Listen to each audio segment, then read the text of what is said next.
কোথাও যাচ্ছি না আমি, শোনা। এই তো আমি আমি তোমাকে জড়িয়ে ধরে বসে আছি, তাহলেই তো তুমি বুঝতে পারবে মা যাচ্ছে কিনা। হ্যাঁ কেমন? আচ্ছা, তুমি এবার আমার কোলে মাথা দিয়ে শুয়ে পড়ো। শোনা আমি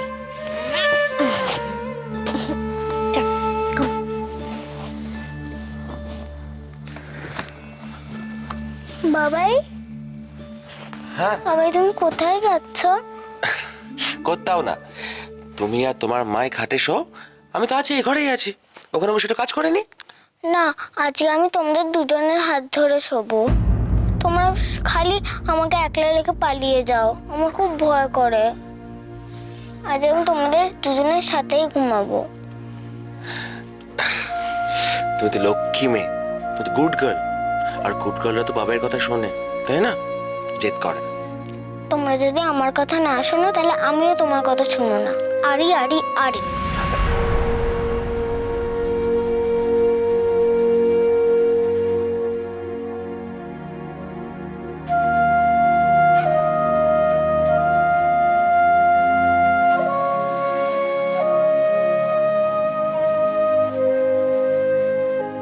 ইচ্ছে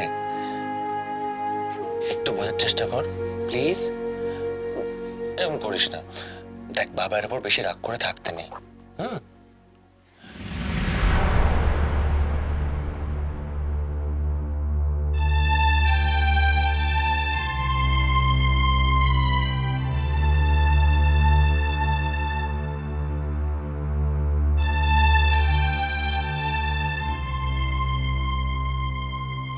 আচ্ছা ঠিক আছে, আজকে তাহলে বাবাই তোর সঙ্গেই শোবে। খুশি? খুশি? খুশি খুশি।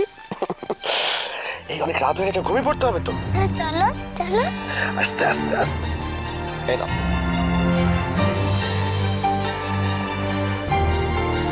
আর কোনো উটো পাটা নয় ইচ্ছে, এবার ঘুমিয়ে পড়ো চটপট। তুমি তো ভালো মেয়ে, গুড গার্ল।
এই তো বেশ, বর আর মেয়েকে নিয়ে সুহানি শুয়ে আছে।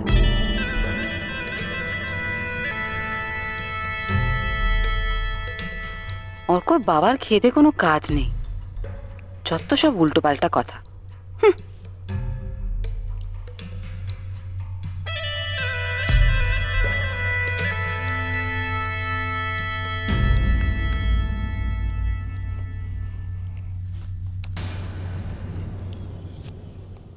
ভাগ্যিস কথাটা আমাকে বলেছিল, বাড়ির আর কারোর সামনে বলনি।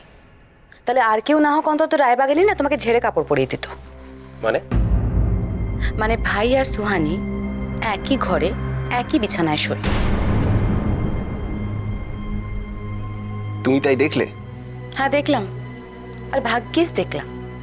তা নাহলে তোমার কথায় নেচে যদি আমি দক্ষযজ্ঞ বাঁধাতাম তাহলে তো আমার কোনো রক্ষে থাকতো না। কিন্তু আমি তো নিজের কানে শুনলাম। তোমার কানটা গেছে।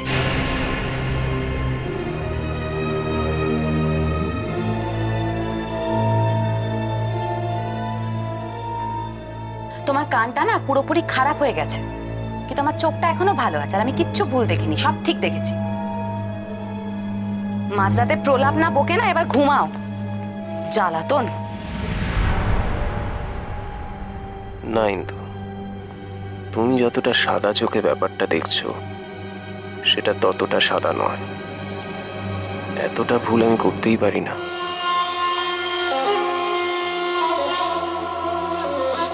গন্ডগোল তো একটা আছে, আর আমি সেটা খুঁজে বের করবই। সবার চোখে আঙুল দিয়ে দেখাবো ও সুহানি নয়।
হাতে ঝিঝি ধরে গিয়েছিল। আপনি এতই ঘুমিয়ে পড়েছিলেন যে আমি আর ডাকিনি। হ্যাঁ, ওই আর কি।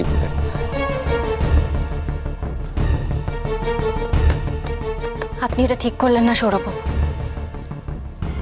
কেউ ঘুমিয়ে থাকলে কি তাকে ডাকা যায় না?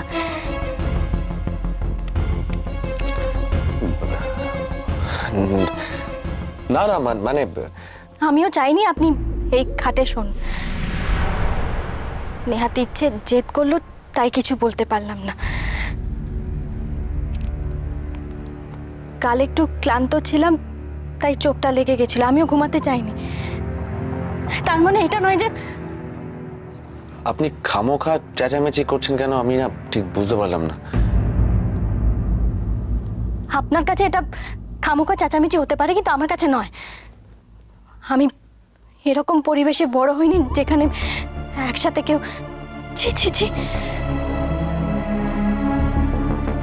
আমার ঘুম ভাঙলে কি মহাভারত অসত্য হয়ে যেত?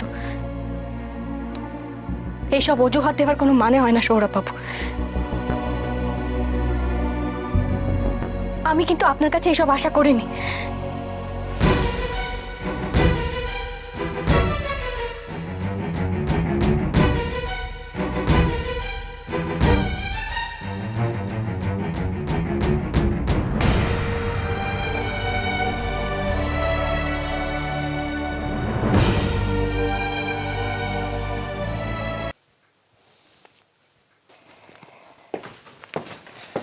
এই তো, থ্যাংক ইউ বড় বৌদি। কিসের জন্য? না দেখুন না, যদি আমি এবারই জামাই, আমার সব ব্যাপারে নাক গলানোটা উচিত নয়। তবে একটা কথা না বলে পারছি না। আপনি যেভাবে এই বাড়ি ছোট বড় সমস্ত সমস্যা ঠান্ডা মাথায় হ্যান্ডেল করেন, সেটা কিন্তু এটা আমার কর্তব্য, জয়ন্ত। আর এটাই কোনো রকম অবহেলা না করাটাই আমি পছন্দ করি। মা পুজোয় বসেছেন, এগুলো দিয়ে না আসলে দেরি হবে। এক মিনিট।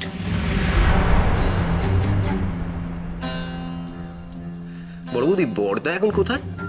ঘরে তৈরি হচ্ছে, বেরোবে। বাহ, তার মানে একটু বাদই বেরোবেন। ভালোই হলো, আমি তো ওই বড়দার ওখানেই যাচ্ছিলাম, তো যাবার পথে লিফট দিয়ে দেবো। ঘরেই আছেন বললেন তো? বললাম তো, যাও।